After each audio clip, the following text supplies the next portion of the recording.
Well, good morning. Thanks for joining me again for another edition of Business and Legal Q&A Live. Today is April 7th, 2015. Spring has finally landed on the East Coast. Although today's a little bit rainy, I would take it over snow and cold. This has just been a very long winter, so I'm glad to see that that spring is finally here. So that's a good thing.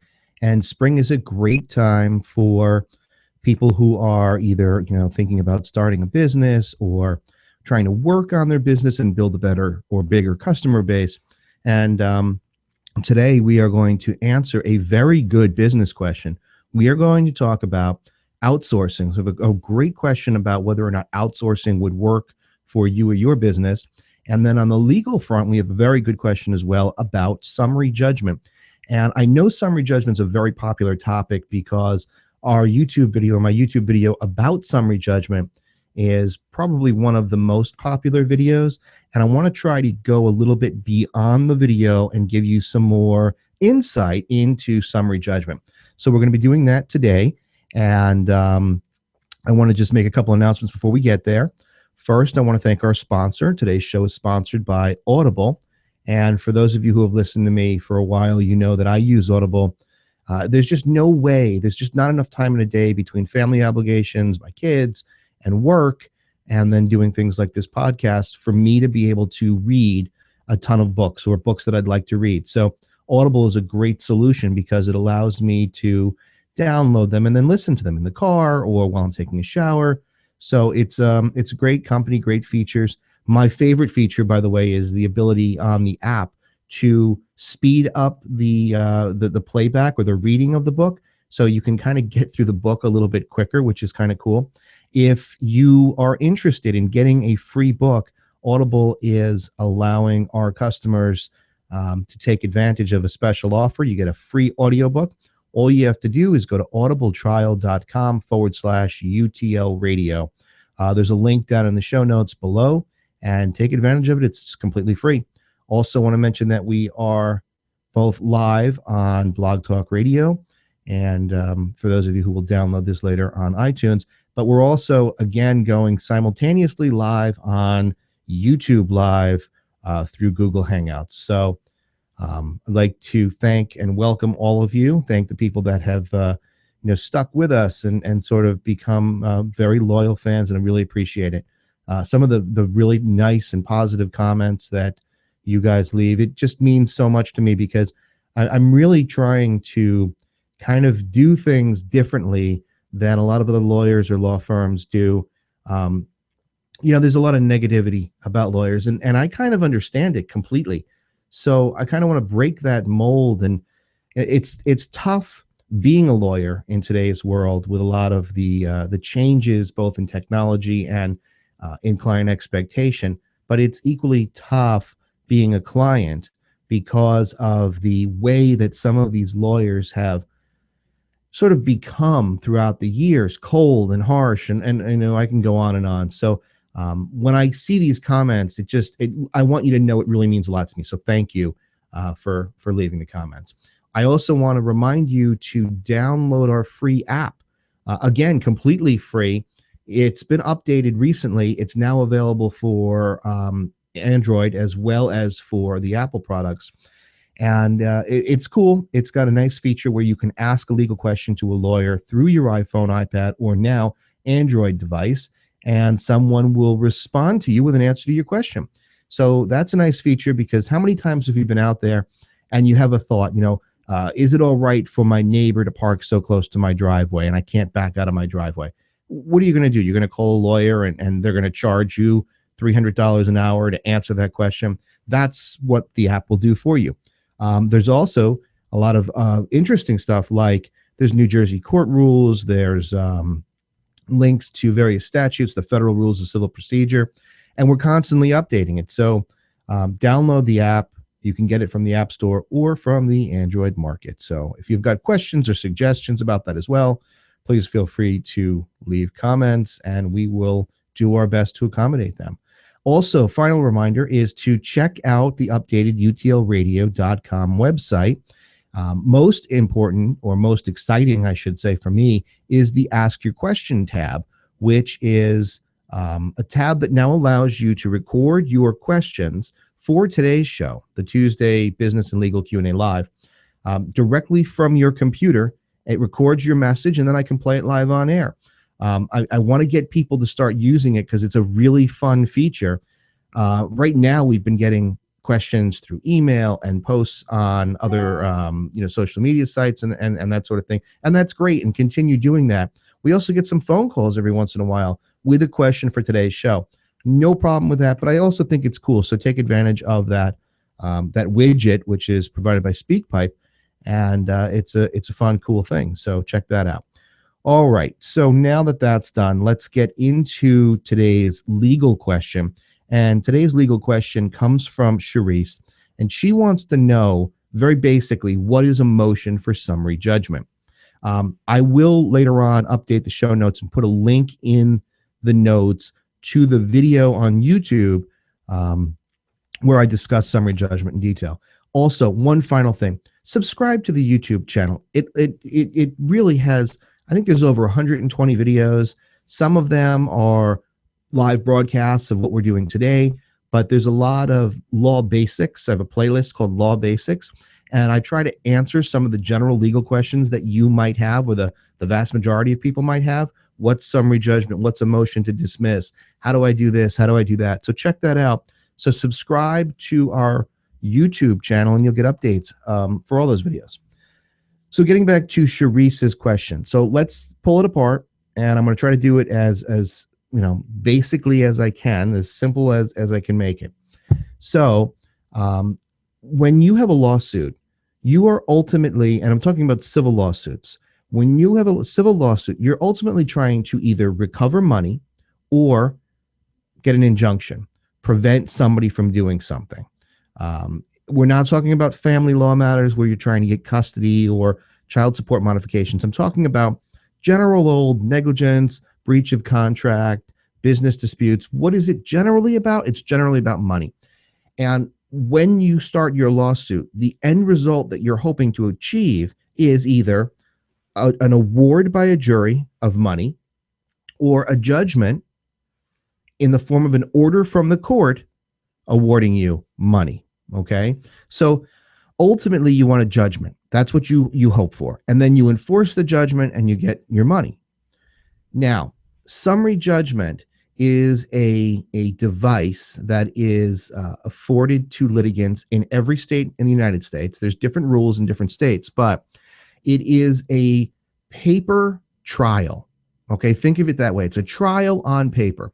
So you would submit at the conclusion of your case, but before trial, a motion for summary judgment to the court, and you would argue in that motion that you should have the case decided in your favor without the need for a trial, because there are no questions of fact that need to be submitted to a jury.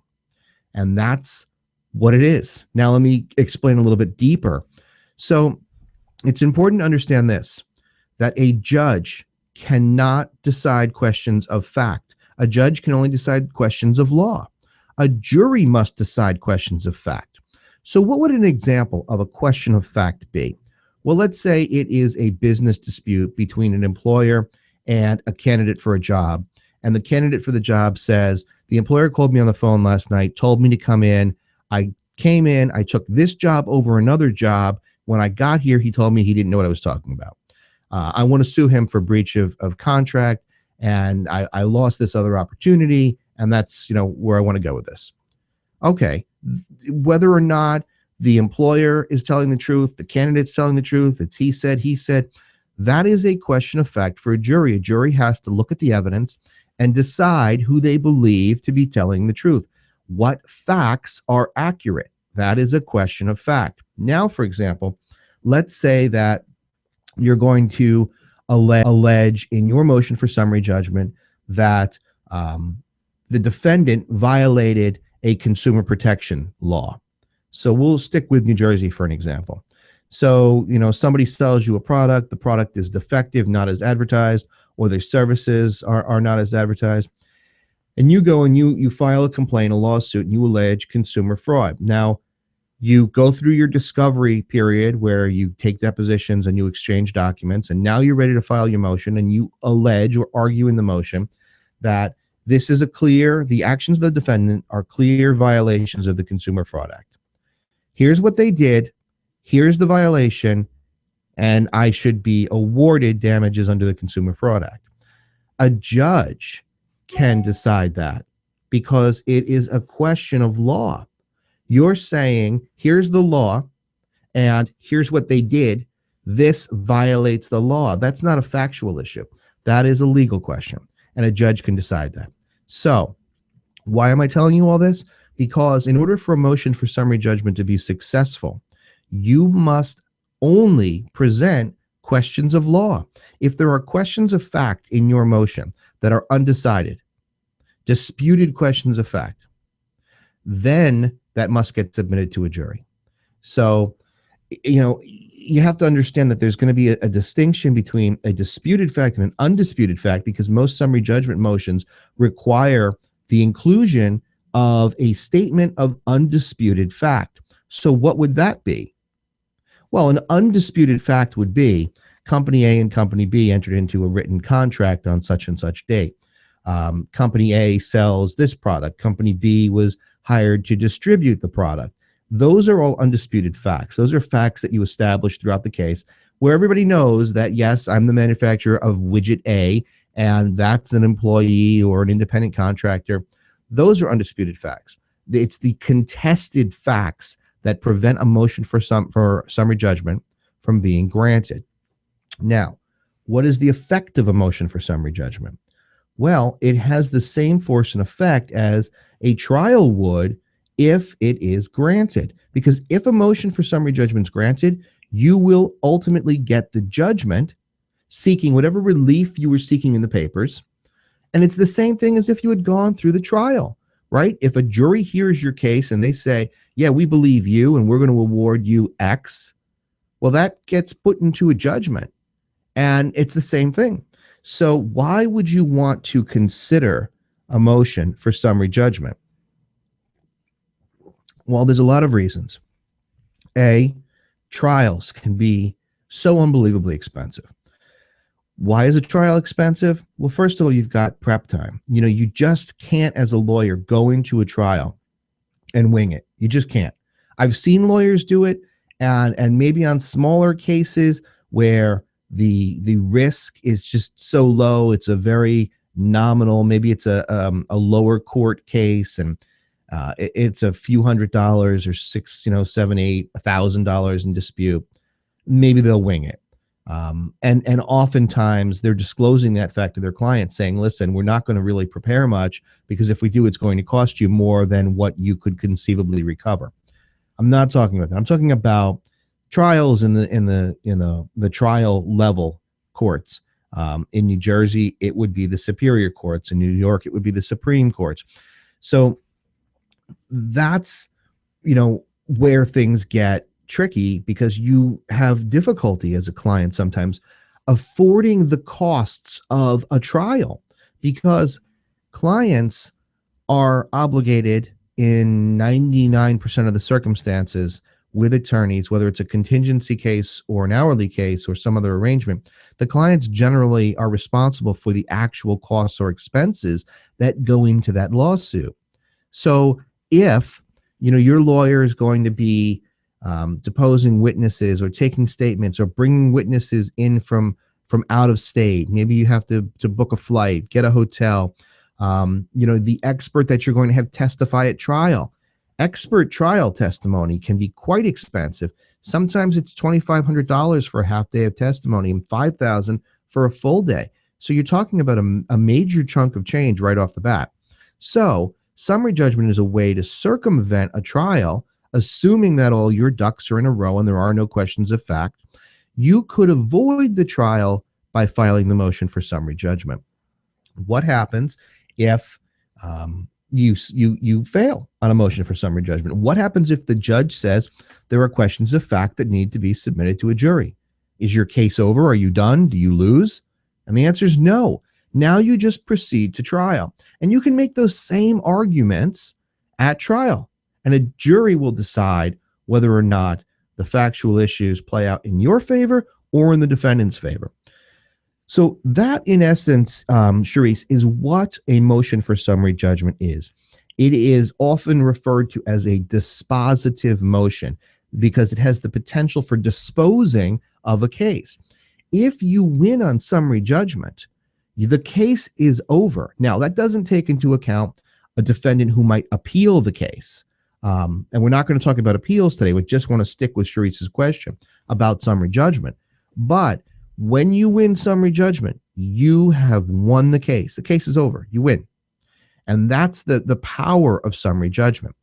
Now, it's not something you should take lightly, because if you do have a good case that's ripe for summary judgment, you want to make sure you understand how to prepare that motion. And I'm speaking primarily now to those of you who might be representing yourselves in lawsuits. And I know that throughout the country, there's I don't know, thousands, tens of thousands of people, if not more, that represent themselves. And there's multiple reasons for doing it.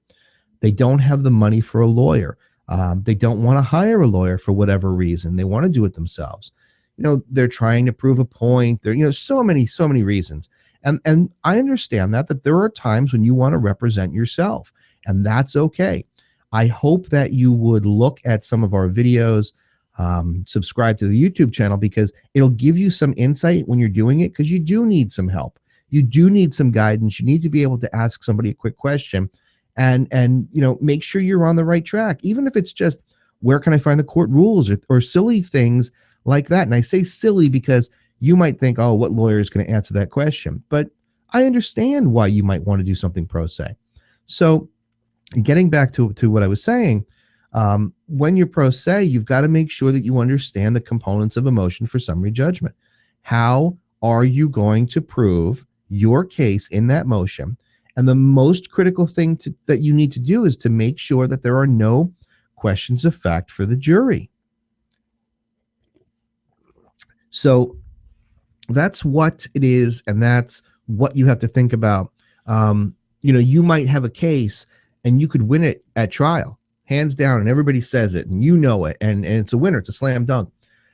But you've got questions of fact, so that means that maybe you're not going to win on summary judgment, but you could still win at trial. So I hope that answers the question, Charisse.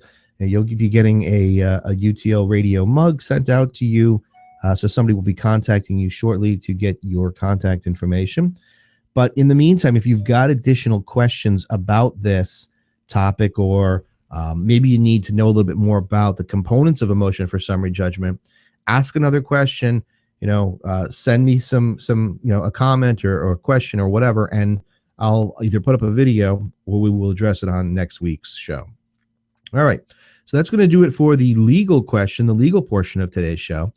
Now I want to get into another really great question, and this one is asked by Robert, and he wants to know if outsourcing through sites like oDesk is something that he should consider for his small business. All right, let's talk for a second about outsourcing. Outsourcing, when you talk to perhaps your parents or grandparents about it, it has a negative connotation. You know what they think about? They think about, back in the 70s and early 80s, and this idea of we're sending jobs overseas, and what about the people in America? And it had a negative connotation. A lot of companies got a lot of flack for outsourcing, for sending overseas a lot of their work, call centers and collection agencies and that sort of thing. But in today's internet age, today's modern world, I view outsourcing as an absolutely different thing. I view it as a very, very good and functional tool. Now, I'm not going to get into everything concerning the specifics of using some of these sites.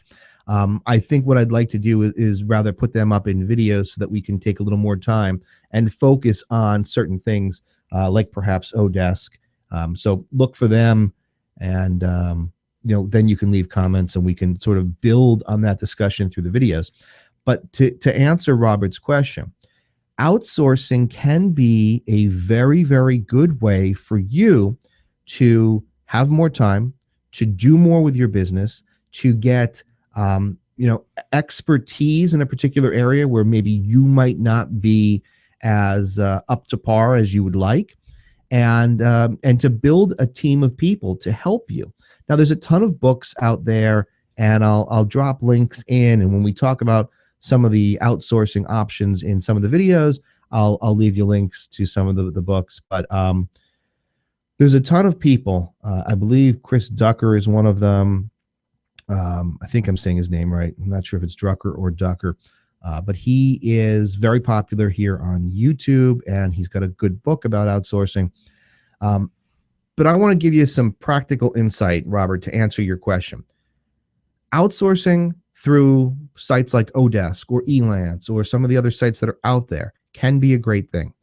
Why would you want to outsource? Well, you might have the need for a graphic designer. You might need a video editor. You might need a bookkeeper. And you don't have the money or resources at the time to bring in somebody full-time. Or even if you do have the money or resources, maybe you don't need a full-time graphic designer on staff, but you need a project completed. Well, that is a perfect opportunity to outsource. Or what if you're somebody that does YouTube videos or promotional videos, and you don't have the time to sit and edit a video? Because I'll tell you from experience that editing a video, while you would think, oh, it's just real quick, sometimes you get sucked into the editing of the video and you want to make it perfect. And then you want to throw this into it and, spice it up with this. And, it just becomes overwhelming. That's part of the reason why I like to do the live broadcast on Google or YouTube Live for today's show, because it allows me to put a video up there, to interact with people on YouTube, and for you guys to see me, because sometimes, you like to see who you're talking to, instead of just listening on a podcast. But it saves me time because I don't have to go back now and edit this video and edit out the stupid things that I might say, or all the times I say, or, forget what I'm doing. I would rather just throw it out there live. And hopefully the quality of the live video, I know there's always that little tiny lag because it's live, but hopefully it doesn't bother you guys, because it allows me to get content out quicker and I don't have to worry about editing it. And that's helpful. Now, with some of the other videos, I do like to edit it. And I personally like to edit myself, just because it's something that I really enjoy, believe it or not. But what if you're a small business that you don't know how to edit? You don't have the time for it. You want to produce some sort of video, but you don't have the time to sit there and edit that video down to something usable. Or what if you want to make an intro, or you want to do a logo? I mean, I could go on and on. Well, there's an opportunity for you to consider outsourcing. So outsourcing, unlike it used to be, can be done through the internet, and you can go to sites like oDesk. Now let's take oDesk for a second, because I have experience with oDesk. What is oDesk? Why would you use it? Well, you can search. There's 1,000 videos out there reviewing oDesk. I want to give you some practical tips on oDesk and outsourcing, because Robert, I think that depending upon your business, outsourcing could work for you. You'd need to tell me exactly what sort of business you are running, and then I could, kind of give you more guidance. But if it is a business that needs the assistance of somebody else, even, for example, a virtual assistant, where maybe they're making telephone calls for you on your behalf, or, they're proofreading documents, whatever it might be, okay? Whatever you need an outsourced person for, you have to just make sure that it fits in with your business, and then you'd want to go to a site like oDesk. Now, I have no connection with oDesk. I have no affiliate marketing program with them. I'm nothing.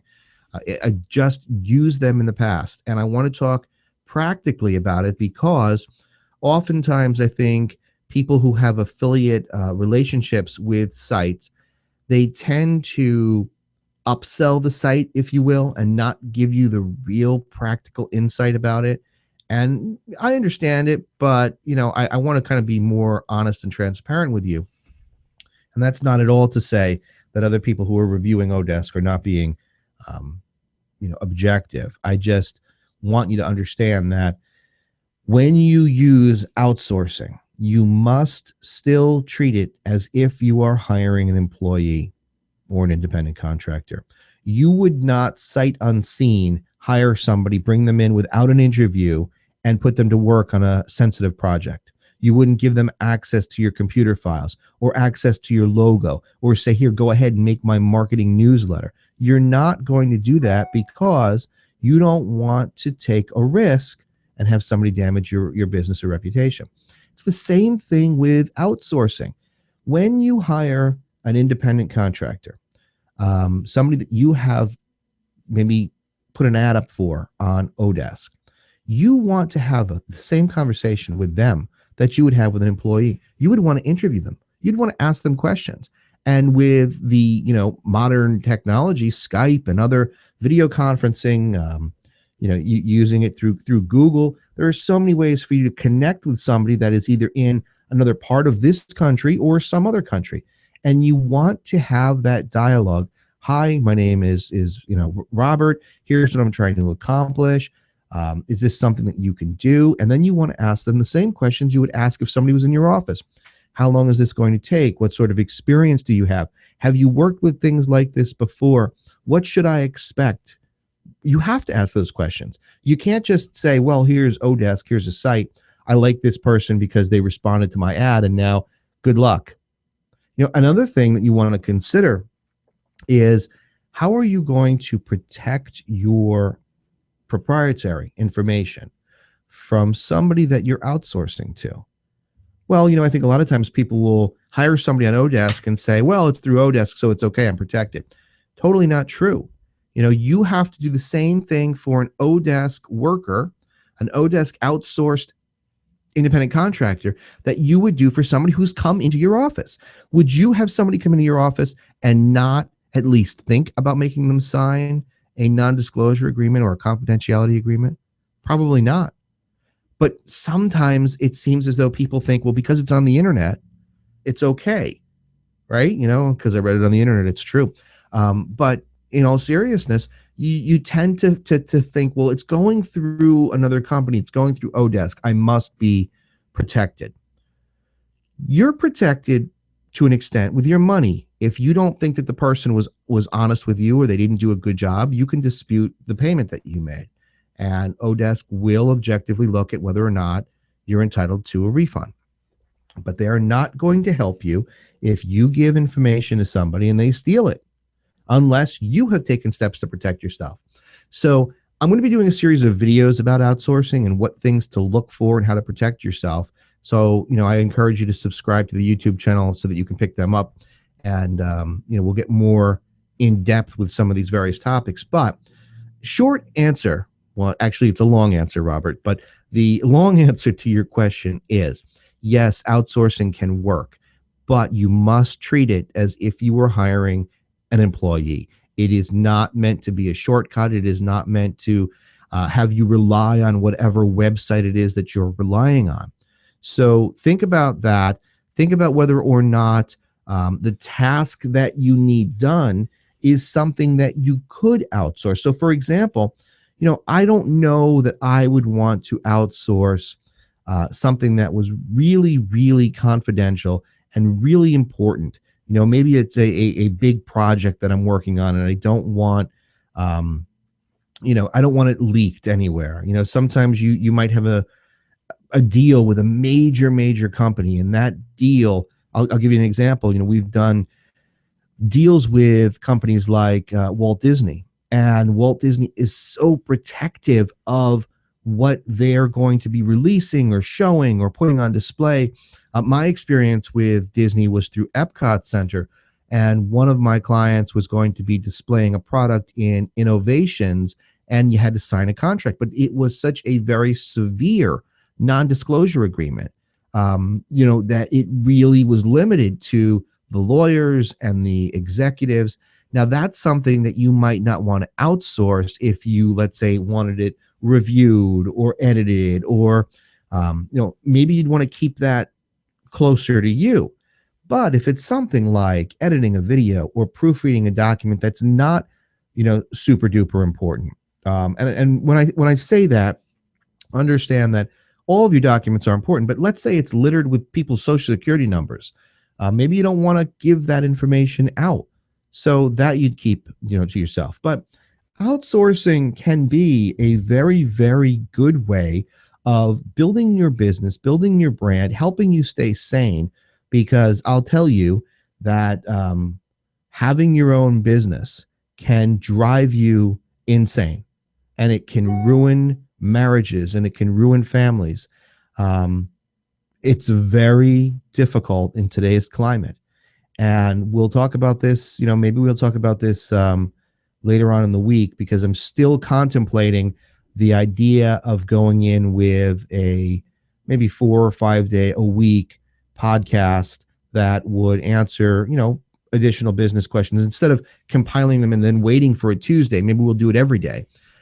And maybe we'll make the episode shorter, but I'm still waiting for enough feedback to come back from you guys to see if that's something that we should do. But long story short here, if you can get help for your business to take the burden off of you and do things that, you couldn't do otherwise, I think outsourcing can be good. You remember that I think it's an Office Depot or Staples commercial where there's the one guy doing all the different jobs and he's all running around. That's great for marketing, but that's just unfortunately how a lot of small businesses are, and it's detrimental. You just cannot sustain that. Not if you want to have a happy life. And for me, I think as I get older, the thing I think about most is being happy with where I am in life, because you want to have more, you want to do better, you want to build and build and build. And that hasn't changed. I want to do the best that I can, but at the same time, I think you have to take a step back and say, where does happiness fit into your business life? Are you happy? How many of you out there that own your own business can say, I wake up every day and I'm happy? And if you cannot say that, then you've got to start, performing a self-critical analysis and saying, well, where am I going wrong? And oftentimes, when you're honest with yourself, you realize that you are wearing way too many hats. Outsourcing is a way to help you, shed some of that burden and to delegate and to pass it off on other people. Last comment on that, I oftentimes will hear people say, oh, I read this book and it talks about delegation of duties. But who am I going to delegate to? It's me in the office. It's me in the store. There's nobody else. How can I delegate? Well, that's a way for you to delegate. So, Robert, I hope that answers your question. This has given me also some content suggestions. So I will start creating some videos about the outsourcing world, how you can use it. We'll get into some specifics about oDesk in particular, because that's the one that I myself have experience with. So take a look, subscribe to the YouTube channel, and hopefully, I'll try to get them out within a week or so to sort of supplement this discussion. That's going to do it for today. I want to thank both Charisse and Robert for submitting your questions. Both of you will receive UTL Radio mugs. Again, I want to remind you, go to utlradio.com. On that site, you can download our free app. You can also leave your question, ask your question through the Ask Your Question tab. And there's links to our sponsors. In particular, today's show was sponsored by Audible. You'll find a link that you can use to click to get your free audiobook. If you are on the go and you don't have a chance to go to the site, then just type in, audibletrial.com/UTL radio, and you'll get your free ebook copy. So again, thank you. Thank you guys for, downloading and for watching live and for watching later and for referring me, out to your friends and saying, here, take a look at this guy. It really means a lot. I really appreciate all of you that follow me. This was something that I just wanted to do and sort of have built it bigger and bigger. And, it really means a lot to know that people are watching it. It's fun to sit here and talk to yourself, But when you know that you're actually helping people or impacting their lives, it kind of makes it all, up at a different level. So thank you so much from the bottom of my heart. Please subscribe. Please follow me. Follow us on either social media, through YouTube. We're out there everywhere. So thank you. And don't forget, next Monday, I'll be back with my co-host, Bob Hughes. If you missed yesterday's show, we did sort of a different format that I thought was cool, but I want to hear what you guys think. We talked for about 30 minutes on legal and business news, because it's the legal and business news week in review. But then we launched into a separate segment, and we started talking about some of the business topics that were related to the news stories, but we shared sort of our personal experience with them. And Bob and I kind of talked back and forth about our experience and tried to give some insight into things. So take a listen, if you will, to yesterday's week in review and see if you like the format, because I want to do what's good for you guys. If you like all news, let us know. If you like the fact that we were talking more about practical business topics, let me know. This is, for me, this is not a scripted show.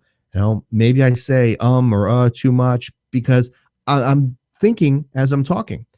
This is not something, I'm not reading off of a teleprompter. I want to be as genuine and honest with you as I can. And this is me. This is how I work. And I want you to sort of connect with me on that level and understand that, I'm not doing this with a script in front of me and here's what I'm going to say. This is all off the cuff, and I hope that it works for you. So please give me some feedback on that. And don't forget to tune in on Monday. And as soon as I receive enough feedback concerning the daily show, I will decide whether or not it makes sense to do it. And maybe we'll do, a couple legal questions and a couple business questions throughout the week every day. Thank you very much again. I hope you guys have a great week, and I will see you on Monday for Week in Review. Thanks.